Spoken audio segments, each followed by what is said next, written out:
Manipur Miam na Pamliba, Miam Leingak Semnaba, BJP Central Leaders Singda, Proposal Thaduna Khanghankhre Haina, Hanagi Chief Minister and Biren Khray. Ngasi, Thambal Sanglenda Nungtil Punga Taba Matamdagi, BJP MLA Singoiba Mipamama Pangtoki Baduda, BJP MLA Singi, Punduna. State President A. Sardana Handag New Delhi da Central Leaders Singa Unaduna Manipuri Oriba Fibam, Ogdum Nubugi Matangda, Central Leaders Singa Kari Hairakpa Amadi, Kari Tono Batala Kibasing, MLA Singapuna Faminaduna. Watanaki, Nasigi Mipamaduda, Andro Assembly Constituency MLA T. Shyam Kumar, Kates Ibomsa, MLA T. Setabrata, MLA K. Robindro, L. Ramesor, Karam Shyam, H. Dingo, S. Rajan, Y. Kemsan, Dr. Radishyam, S. Premchandra, Kates Zoikishan, N. Biren, S. Kunjakeshwar, Kates Ragumani, R. K. Imo, MLA Paun Brojen, Asafuddin, T. Robindro, T. H. Biswajit, Govindas Kontok Jamamadi, S. Rajan Sarugyaki, Amoram Dangasigi Mifamaduda, Masagi Anabana Muraga Amadi Atopa State Singda, Satkibidagi, Yauki the MLA Singna L. Susindro, T. H. Basantukumar, T. H. Radishyam, T. H. Arun, SKB, SS Olis, Dipu Gangmai, U. Deven Yauri. Mipam Loreba Matunda MLA Hangang Assembly Constituency MLA Lorena Hanagi Chief Minister and Biren Pomising the Haikivada, Nasigi Mipamasida, Ayamba, Mipam Sarugyaba, MLA Sing Yamki, Anaba Made, Mapan the Sanakiba Taboxing, Nathan Ayamba Sarugyaki, Maruay Bagi, Manipura Husik Santi Lena Ba Amadi, Miam Pami, Bamiang, Leingak Havadu Karamna Lakna Ba, Kanabane, Pomising the Hangbo Wahanga, Leingak Sembasi Karamba. Matamda Oiba Yabage Habigi Pokum Pireduna, Hayangasi, Manipuri Civil Society Gi, Mipamama, New Delhi the Kauri Habasi Apapa Kongtanga Mani.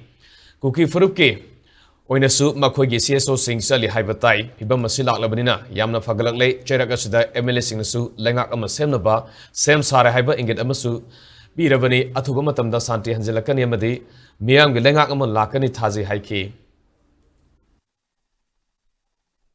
Manipur da hujik leiriba situation thuna santi lakna na ba duga mayam na pamiba popular government du karam maina tawraka na tawsigi haibiga duga makhara du dang kana bani kokomi fox pulap ka punduna samai tawguna punna ga saliba ko yam good beginning ama oire a songi leiriba ki sinau sing sumai punna sali haibatai abda sumba ama lamni na ko yam thuna kano legislature mayam so ko we are ready to form haibagi signal me ko pire aduna athuba matamda santi hanjalakani amadi popular ministry lakane thaje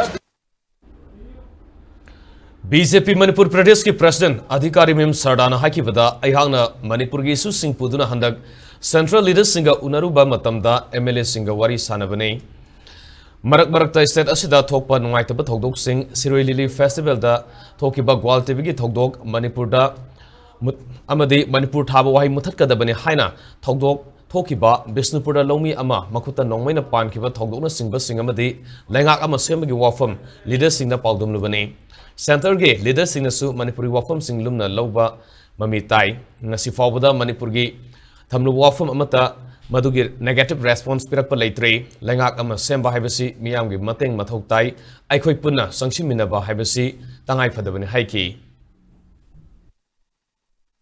Yam sengna aikhoi sarkar semba haibase aikhoi praja gi su mateng darkar lei haibadi leiriba praja singi mateng su darkar lei haibadi aikoi leiriba peace process asida tongan ba leiriba CSO sing oigera any political party sing oigera Manipur da khoina popular government ama thamge haiba taragadi aikoi punna sanction minaba ama khak darkar lei haibase any xyz any government haibase lakna na bohna bada government si karigino for the welfare of the Manipur state people gineba adugi damakta koi sanction ma matamda progress se hojik yam sengna koi hanamak Thokiba mayam singa dumak akoi tapna line da purakna bo hotnari haiba pose si tham